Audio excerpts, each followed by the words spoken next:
page 111.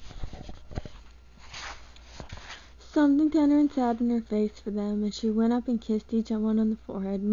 Often she was too busy about her household to greet them with kisses when they came in from school.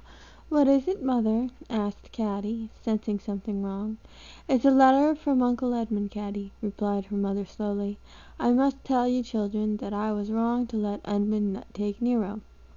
I knew it at the time, but I let him persuade me." "Mother!"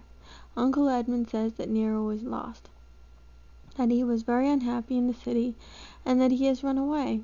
There was a little catch in her usually calm, crisp voice. She held out the letter. "Nero won't come back next fall with Uncle Edmund?" cried Tom, unable to accept this answer. "No, Tom, Nero is lost," repeated Mother. Caddie snatched the letter and read. It was all as Mother had said. "Terrible sorry, Harriet," the letter ran. "I shouldn't have taken him, I suppose, but one doesn't foresee such things.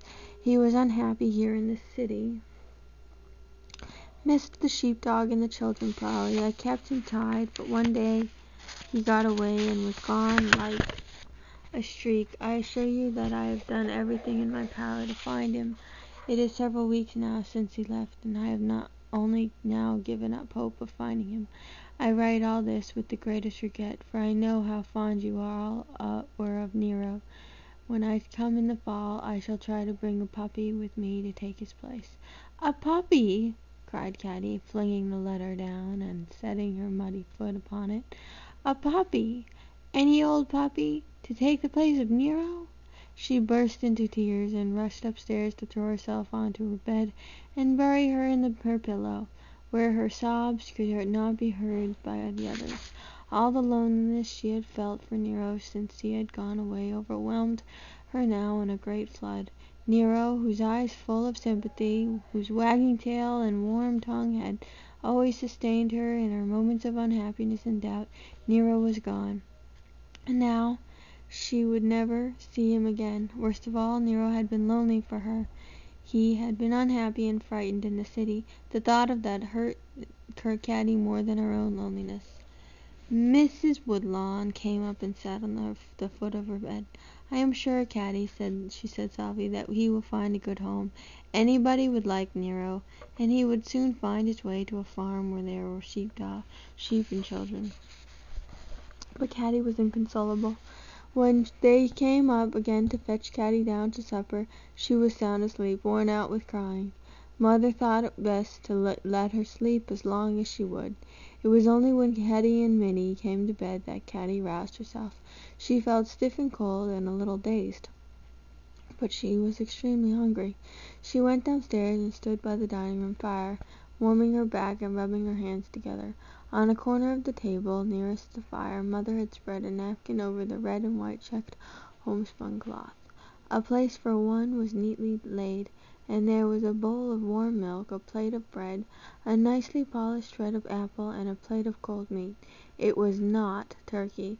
All of the children had gone to bed. Only Father and Mother sat on bedside the fire, each busy with some evening occupation. "Sit down, dear, and eat," said Mother quietly. Caddie obeyed, and there was no other sound in the room but the ticking of clocks and the occasional crackling of the fire. But something warm and peaceful and comforting seemed to flow through the quiet room and make everything right again. Caddie had just finished eating and was about to place one of the silver spoons which Mother had brought with her from Boston on the plate beside her bowl. Instead, she held it suspended a moment in the air while she listened. There was another sound in the quiet room. It was the distant sound of hoofbeats on the road. Father and Mother had heard it too. Father went to the window and looked out. Mother sat still listening, her face turned down the road from Dunville, her knitting needles idle in her lap. People did not ride abroad at night in February without good reason in those days. The sound of hoofs came more distinctly now. Someone was riding rapidly in spite of the darkness. "They are coming here," said Mrs. Woodlawn, jumping up. "One of the neighbors is sick, perhaps. I must get my shawl and bonnet." The hoofs sounded to the door, then stopped. Then someone was knocking loudly and urgently on the door. Father went and opened it.